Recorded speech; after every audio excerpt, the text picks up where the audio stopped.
l'histoire de l'embryonnage en science est à la fois fascinante et complexe. Ce terme désigne les processus intégrant les techniques de conception et de développement embryonnaire au sein des sciences biologiques. Cette thématique englobe des aspects allant de la biologie cellulaire à la génétique, tout en considérant les dimensions éthiques et sociopolitiques.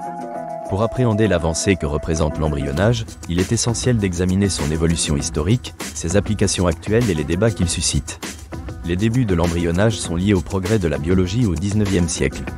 Ernst Haeckel, un biologiste allemand, a proposé la théorie de la récapitulation. Selon lui, le développement embryonnaire d'un individu résume les étapes évolutives de son espèce. Bien que cette théorie ait été discréditée, elle a inspiré de nombreuses recherches sur les processus embryonnaires.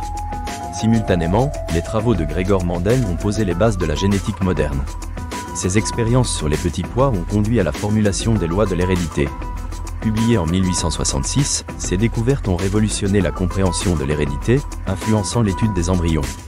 La génétique est devenue essentielle pour l'embryonnage, car elle éclaire la transmission et l'expression des informations génétiques au cours du développement embryonnaire. Le XXe siècle a marqué un tournant avec des avancées technologiques majeures. La fécondation in vitro, qui permet de fertiliser un ovule en dehors du corps, a vu le jour dans les années 60. Le premier bébé conçu par cette méthode, Louise Brown, est né en 1978 en Angleterre. Cette avancée a révolutionné la procréation et a suscité un débat éthique considérable.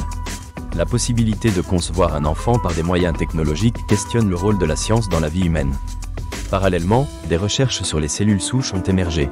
Ces cellules peuvent se différencier en divers types cellulaires. L'utilisation de cellules souches embryonnaires présente un immense potentiel, notamment en médecine régénérative et dans les thérapies géniques. Cependant, leur utilisation soulève des préoccupations éthiques. Prélever des cellules souches embryonnaires implique souvent la destruction de l'embryon, ce qui a engendré des débats intenses et des réglementations variées selon les pays. À l'aube du XXIe siècle, l'embryonnage a continué de progresser avec des techniques telles que l'édition génétique. La découverte de CRISPR-Cas9 a apporté de grandes promesses. Cette technologie permet de modifier précisément l'ADN, offrant la possibilité de corriger des anomalies génétiques, même au stade embryonnaire. Ce type d'édition préventive soulève des questions morales complexes. Modifier le génome embryonnaire pour éliminer des maladies héréditaires pourrait transformer la médecine, mais suscite également des inquiétudes concernant les abus potentiels. Les débats autour de l'embryonnage ne se limitent pas aux aspects techniques et scientifiques. Ils touchent également à des valeurs culturelles et à des conceptions du monde. Dans plusieurs traditions religieuses, la question de la vie humaine est liée à celle de l'embryon.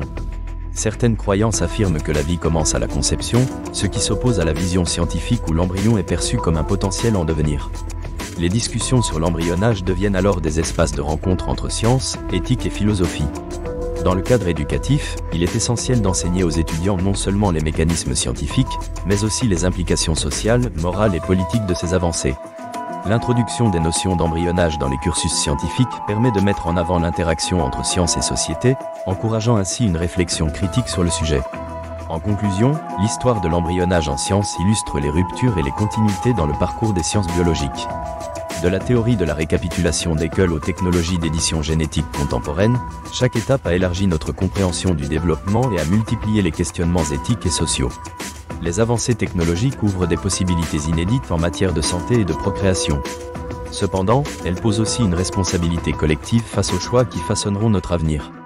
À l'heure où ces débats s'intensifient, il est crucial de garder à l'esprit que la science, bien qu'étant un outil puissant, ne peut être dissociée des valeurs humaines et éthiques qui président à l'évolution de notre société.